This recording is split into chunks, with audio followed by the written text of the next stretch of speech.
Ce matin-là, comme d'habitude, j'avais rendez-vous chez Thomas, mon comparse. Chaque fois qu'on a un gros coup à monter, on part à la campagne.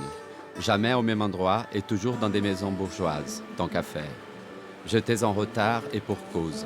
Les poulets ont failli me coincer chez Simone. J'ai dû m'éclipser par la porte de service déguisée en femme. Il était grand temps qu'on aille prendre un bol d'air.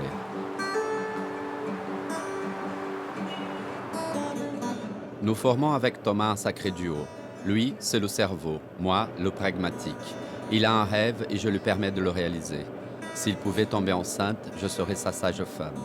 Nous sommes complémentaires et agissons sans violence. Dans un monde devenu en guerre, il faut éviter de tirer le moindre coup de feu.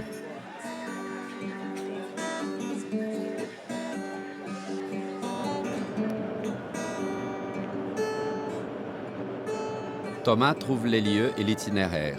Pour moi, chaque départ est une occasion de découvrir la merveilleuse campagne française.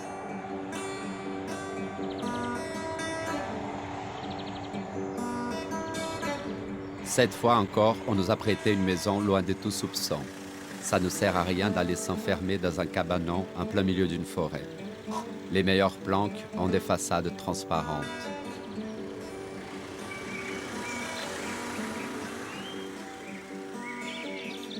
Tout ça est bien joli, mais la prudence reste de rigueur. Même si Thomas connaît du beau linge et que la confiance règne, je tiens quand même à faire le tour du propriétaire. On ne sait jamais.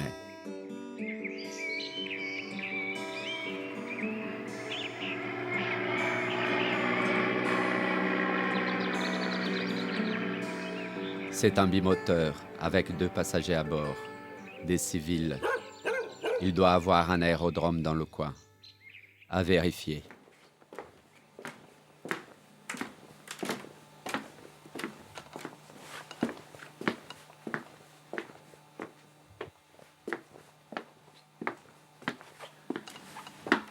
J'ai hérité de la chambre d'amis.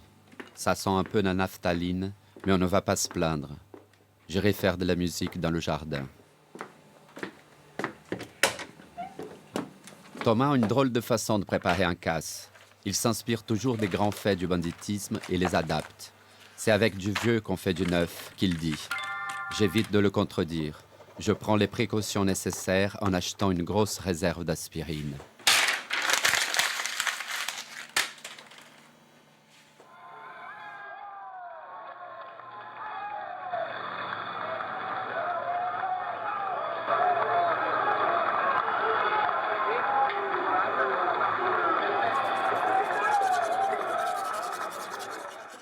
Je suis plutôt un manuel, mais je comprends que le travail intellectuel demande beaucoup d'efforts.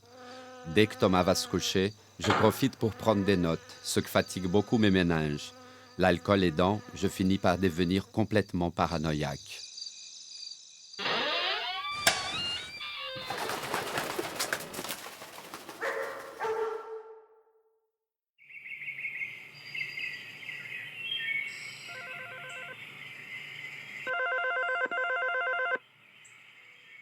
Thomas a pris quelques kilos dernièrement.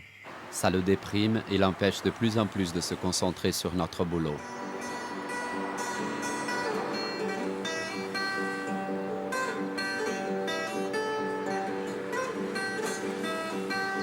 Où est-ce qu'il est passé, ce con?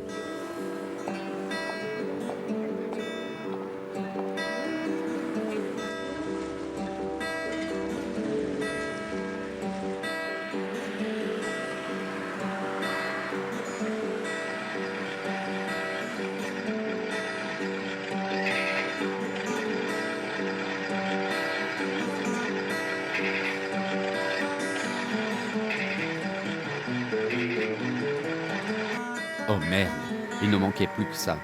D'où elle sort celle-là? Il faut que Thomas se ressaisisse.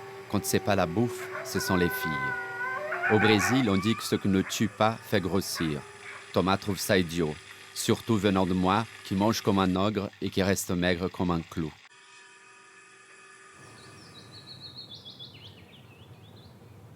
De toute façon, ça ne sert à rien que je dise quoi que ce soit. J'en ai marre à la fin. Qu'il se démerde. Je vais faire un peu de musique, tiens.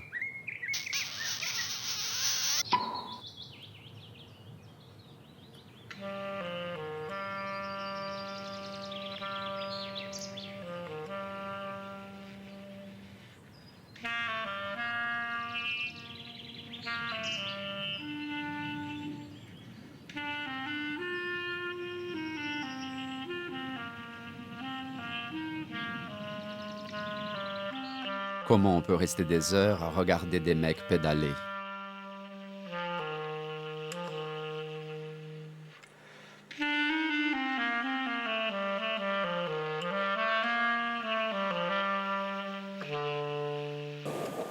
Et il ne me reste plus qu'à le laisser face à ses responsabilités. Le plus minable des caïds, c'est qu'en réalité, dès qu'une nana pointe, même le plus brillant des esprits devient bête comme mes pieds. C'est sûr qu'une jolie gonzesse comme celle-là mérite qu'on s'en occupe. Mais et moi dans cette affaire, qu'est-ce que je gagne? Des nuits épouvantables à écouter grincer les ressorts d'un vieux matelas. Autant repartir chez Simone. Là-bas au moins, je sais que mes nuits seront chaudes et blanches.